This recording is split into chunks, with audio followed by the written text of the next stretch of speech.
It's time for a quick tip video. Let's get to it.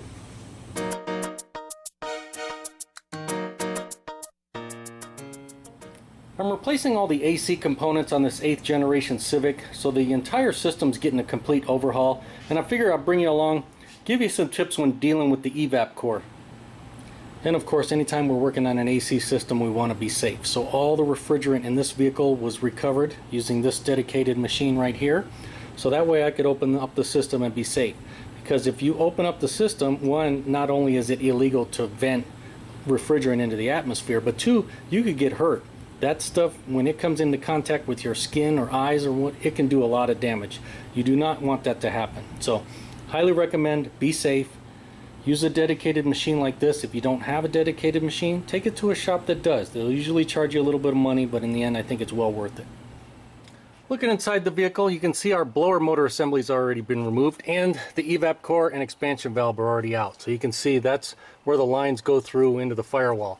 Now, if the job has never been done before on this vehicle, this plastic piece right here is in the way. You cannot get the blower motor assembly out to get to your Evap Core with this piece in the way. And the instructions from Honda tell you to cut it off.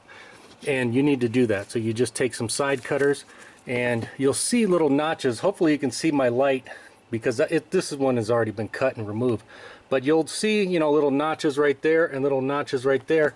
And that's where you just take your side cutters and just kind of snip right along there. And then remove it, and you just throw this piece away. You don't need it.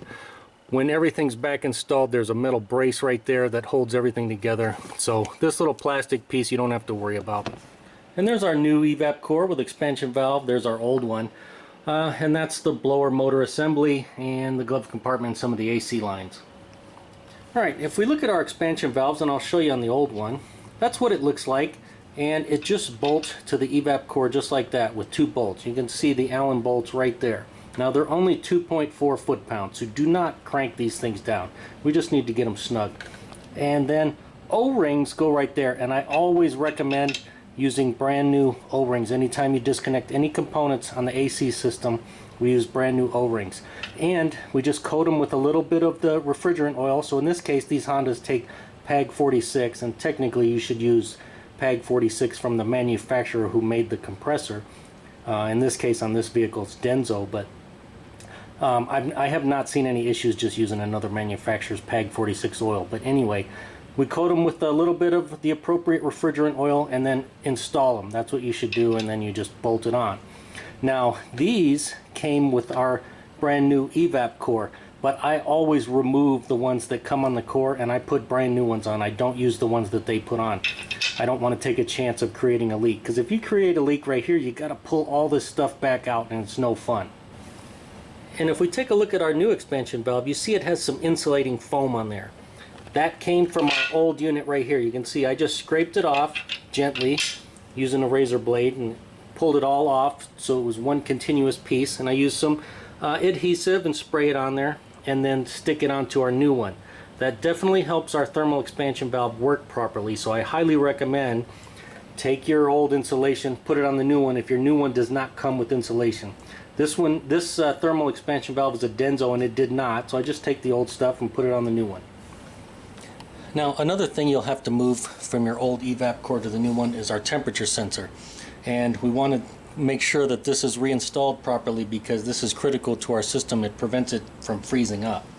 Now, it's held in place mechanically by these little plastic clips that have long legs, and they kind of pierce through our fins here and hold it in place.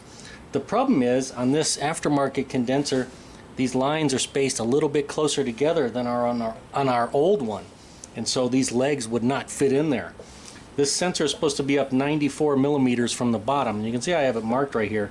But as I kept trying to put it in, I was damaging it. And I didn't want to damage this new Evap Core any further. And so what I did is I cut some of the legs off. You can see that's one right there, what it looks like. And it has 2 sets like that, or 2 sets like that go in. And so I cut one off and left the other side, and then I shortened that other side by about half.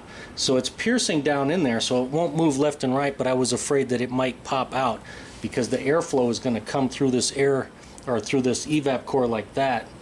from the blower motor, and it could pop them right out. That's why we need to make sure this is held in place properly. And so in order to do that, what I did is I just used some small little zip ties like this and just ran one through one side and ran the other one through the other way. Now we don't have much room when we slide it in. In fact, these still may hit. But that's how I have it situated right there. We don't need to make these extra tight.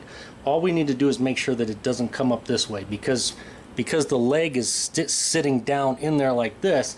That's preventing it from moving sideways, so we just need to make sure it doesn't pop out. So now it's locked in place mechanically. It can't physically go anywhere, so we should be good to go as long as we can squeeze it past and get it in there. So that's what I had to do. And sometimes, you know, when you deal with aftermarket parts like this, you have to improvise and come up with ways to get it in. Now, luckily, our new Evap Core comes with foam on these three sides, so we're good there. We don't have to transfer it over from the old one. But we do need to take this plastic piece that sits along the bottom, and we have to reinstall it on our new one. Alright, now we got to get our Evap Core put back into place. The problem we run into is our expansion valve right here, and we have our mating surfaces where our lines are going to connect. It's going to rub on this insulation right here. There's no way around it. And fibers right here can get in our lines and then create a leak. So we need to be very careful when we're installing it not to have that happen. Now, you know, I've tried to come up with ways, you know, to block this off when you're sliding it, and I have not found a good way because there's really no clearance. We don't have any tolerance right here. And so I just, you know, put it in, and then I'll look on the other side and make sure we don't have any debris or contamination. And we have to be careful of our additional zip ties right here because we don't have much room. So we'll try to slide this back into place, trying not to make too much of a mess on our expansion valve, and our zip ties slid right past. So there, we're good to go. Now we need to go onto the outside there and look and make sure we don't have anything in our valves. Alright, now we'll see if we can get a shot in there. I'll try to zoom you in and we'll look and see if we see anything.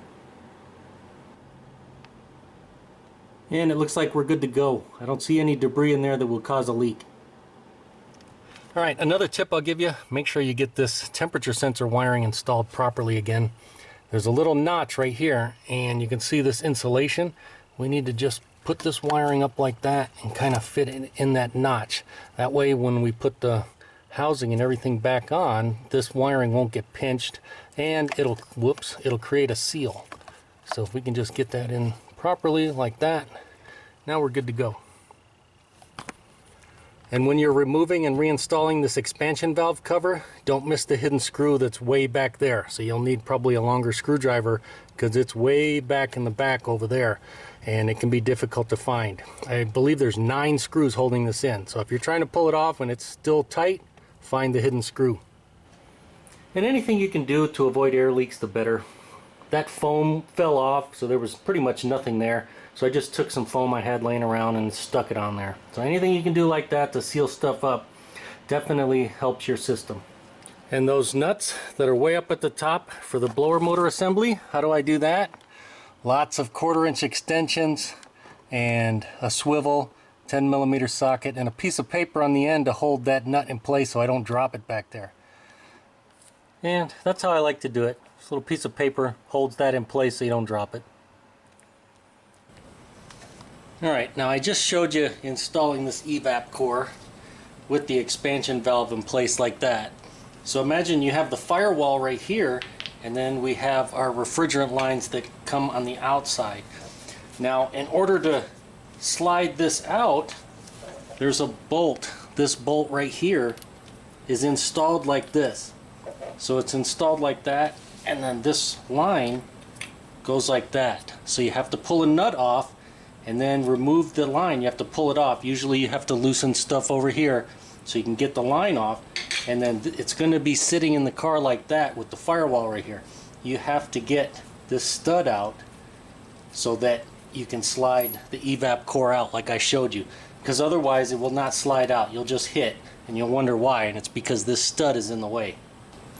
And so now that we have our new one in place, I'm going to reach down there and I'll install this stud like that, and then I'll put the line over it, and then we can put the nut which secures this on there. Now of course I'm going to clean these lines out, and we're going to replace those O-rings with brand new O-rings before we install it. And that's what it looks like with it reinstalled. And we just need to get it snug. We don't need to crush it down so much we damage anything. And this is what I used to snug it up. A 3/8 inch 10mm deep socket, and this is long enough to get over that stud, and a 3/8 inch stubby ratchet. And this is a shot of it with the lines reinstalled. It takes a little bit of effort to overcome those two O-rings. So you got to press pretty decent. You got to use a little bit of force. And you just got to be careful. Don't bend the lines. Try to press that plate. Don't press the little line especially. But it's all bolted back up, and I got that nut back on and secured. Alright, she's all put back together. We got a new compressor, new condenser. Of course, we got a new Evap Core and a new expansion valve. We got 2 new caps, we got 2 new valves, and every single O-ring in the whole system has been replaced. And there's a shot of the old parts.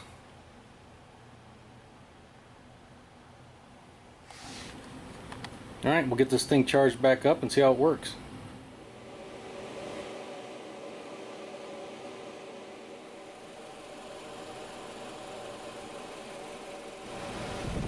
Alright, we are blowing 45 degrees out of the vents at an idle, and it's 101 degrees outside and 87.3 in the shop, so I'll take that.